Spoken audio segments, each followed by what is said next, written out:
Olá, queridos e queridas, tudo bem com vocês? Bom, eu espero que sim, aqui está tudo bem. Vamos lá agora conversar um pouquinho sobre o céu marca o tempo. Esse conteúdo da disciplina de ciências está lá nas páginas 19 a 23. Vamos lá?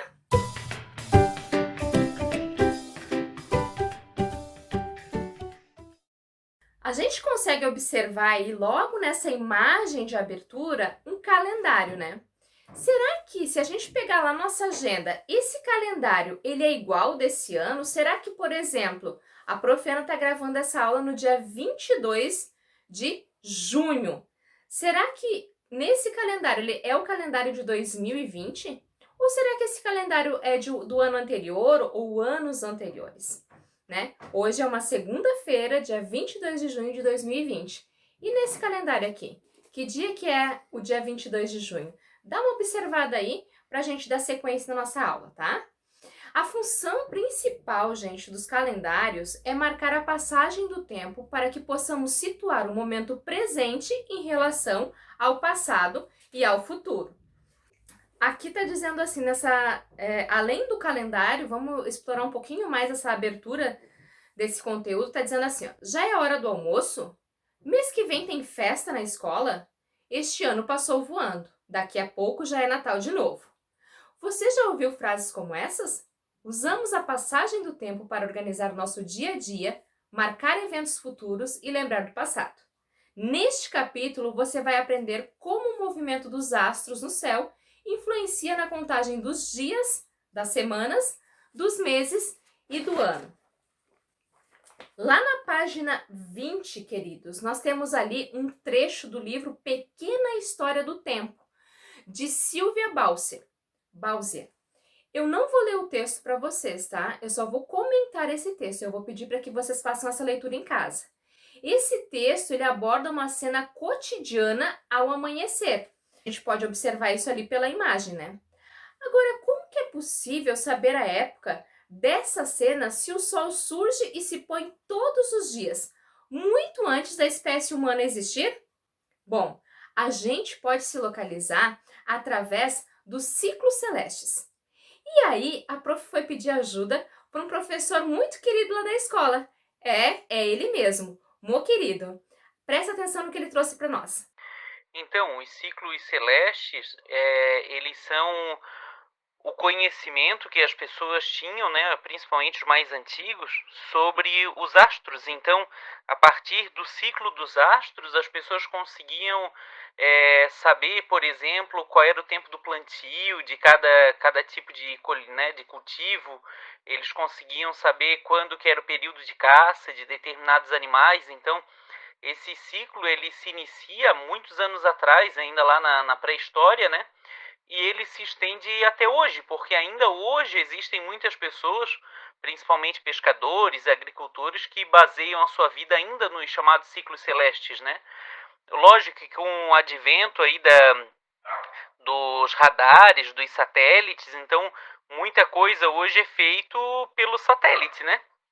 Mas ainda assim a observação sobre os astros, sobre o tempo, sobre o clima ainda é uma coisa muito importante, sim, ainda hoje. Um abração, prof. Tchau, tchau. Dando continuidade aqui ao nosso conteúdo, vocês vão perceber que tem 3 questões ali que estão sendo solicitadas. A primeira questão, ela é uma resposta pessoal. Está perguntando em qualquer lugar do mundo as pessoas dormem e acordam. Você também acorda com o barulho de animais ou com a luz entrando pela janela? Ou acorda com a ajuda de um despertador? É uma questão pessoal, né? Como que você acorda? Se a criança da história olhasse para o oeste, ela também veria o sol surgir pela manhã? Por quê? Lembra que ano passado nós estudamos isso, né? O sol, ele nasce no leste e se põe no oeste. Então aí você já vai conseguir solucionar essa questão. Não se esquece de justificar a sua resposta, explicar por quê. Continue o texto descrevendo o que acontece na vida da criança ou em sua vida, desde que o sol surge até ele se pôr no fim do dia. Bom, é bem interessante essa atividade. Você vai fazer sobre a sua vida. O que você faz no período matutino, que seria quando o sol nasce, no período da manhã, né? E aí nós temos, mais um pouco à frente, nós vamos observar ali, que quando chega o Sol lá em meio-dia, ele tá bem no pico, tá no momento em que ele está mais alto e mais quente, né? E aí depois do meio-dia ele começa já a se pôr. Então aí vocês vão fazer em 3 períodos, né?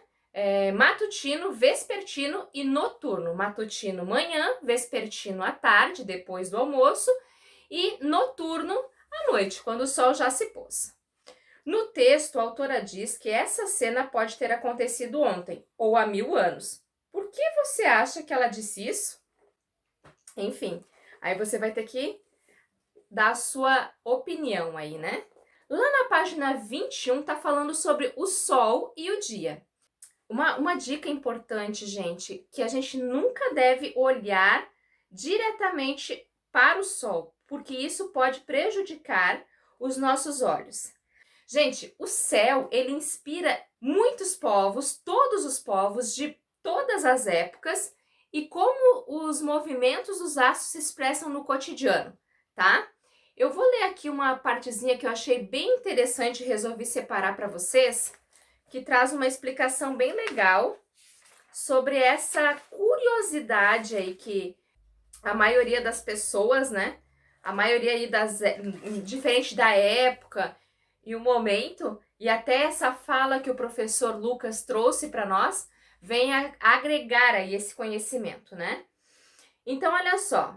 Ali na página 21, a gente está trabalhando o movimento aparente do Sol no céu. Por milhares de anos, as pessoas observaram o movimento do Sol, dos outros planetas do Sistema Solar e dos demais astros no céu, e acreditavam que eles se moviam ao redor da Terra, que estaria parada no centro do universo. E aí, depois de muitas observações e muitas pesquisas, as pessoas se convenceram de que esse movimento não era assim, na verdade, tá? Ele não estava correto. Os astrônomos Nicolau Copérnico, de 1473 a 1543, da Polônia, e Galileu Galileu, de 1564 a 1642, da Itália, tiveram um grande papel nessa mudança de pensamento. Eles identificaram que a Terra e os demais planetas, na verdade, giravam em torno do Sol. Essa nova forma de pensar recebeu o nome aí de heliocentrismo, certo? Como eu já conversei com vocês, a ciência ela está em constante movimento porque existem muitas pesquisas, né? Pesquisando sobre os mais variados assuntos. Então, frequentemente, as ideias que as pessoas acreditavam lá em uma época, lá em um século, às vezes novas pesquisas provam ali ao contrário, tá? Aí nós temos aqui, ó, um exemplo sobre o Sol nascendo aqui no leste, né? Ao meio-dia, quando ele atinge o ponto mais alto de sua trajetória diária, que é esse terceiro solzinho, e começa a baixar até desaparecer lá no lado oeste, tá?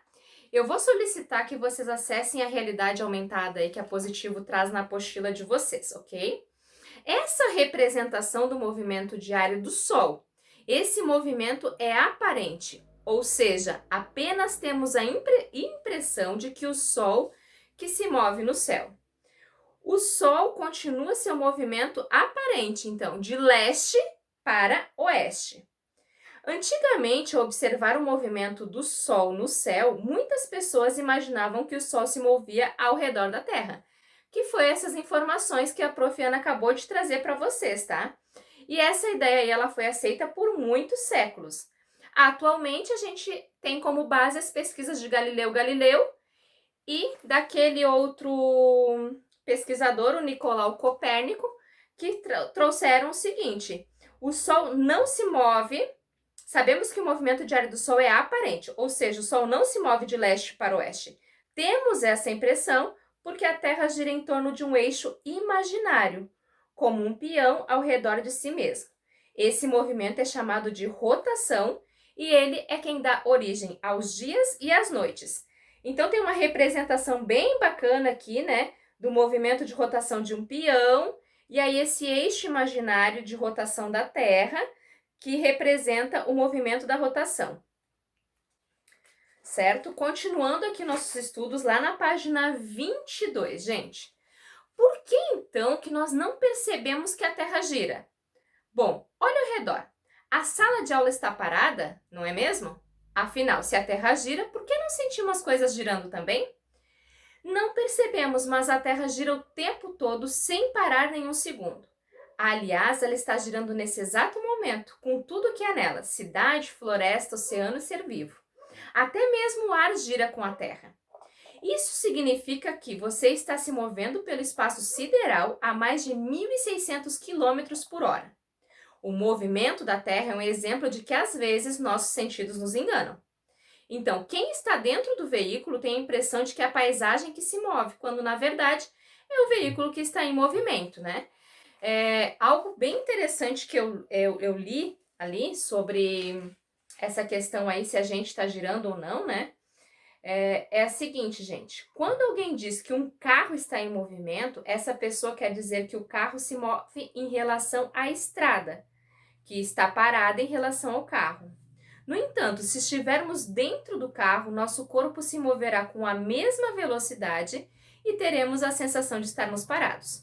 Se dois carros percorrem uma estrada na mesma direção e com a mesma velocidade, os ocupantes têm a sensação de que ambos estão parados.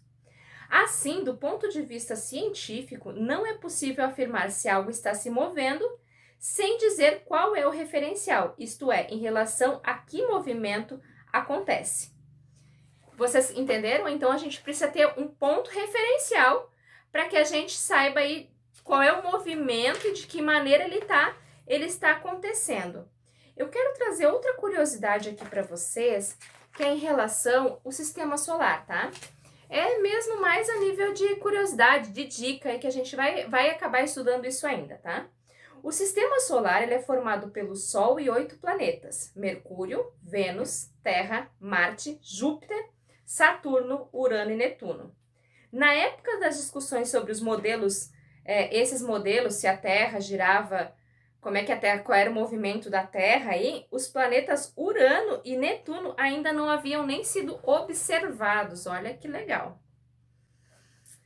Você sabia que à medida que o Sol muda de posição no céu, as sombras das pessoas, das árvores e de todos os objetos também mudam de posição na Terra? Então, em algum momento da história, as pessoas perceberam que o movimento das sombras poderia ser usado para identificar em qual período do dia se estava. Assim foi criado o relógio do Sol.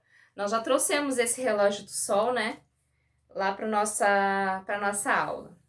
Agora na página 23 está falando sobre a duração do dia. A Terra tem um formato aproximado de uma bola. Por isso, o Sol não ilumina o planeta todo ao mesmo tempo. A todo momento há regiões que recebem luz, e nessas regiões é dia, enquanto outras ficam no escuro, e nessas regiões é noite, certo? A imagem aqui, ela está representando o movimento de rotação da Terra. Observe que o Sol surge pela manhã em um horário mais cedo, por exemplo, que no Acre ou no Amazonas, tá? Observe também a posição da Terra em relação ao Sol. Sempre uma parte do nosso planeta estará iluminada, enquanto outra estará no escuro, onde ainda é noite, tá? Então, a Terra, ela leva aproximadamente 24 horas para dar uma volta completa em torno de si mesma. Esse tempo corresponde ao período de um dia, certo? Tudo isso que eu acabei de falar para vocês é o que está explicando naquele texto um pouquinho mais acima, ok? E aí eu vou pedir para que vocês solucionem, então, a atividade da página 20, a questão 1, 2, 3 e 4 no caderno diário de vocês.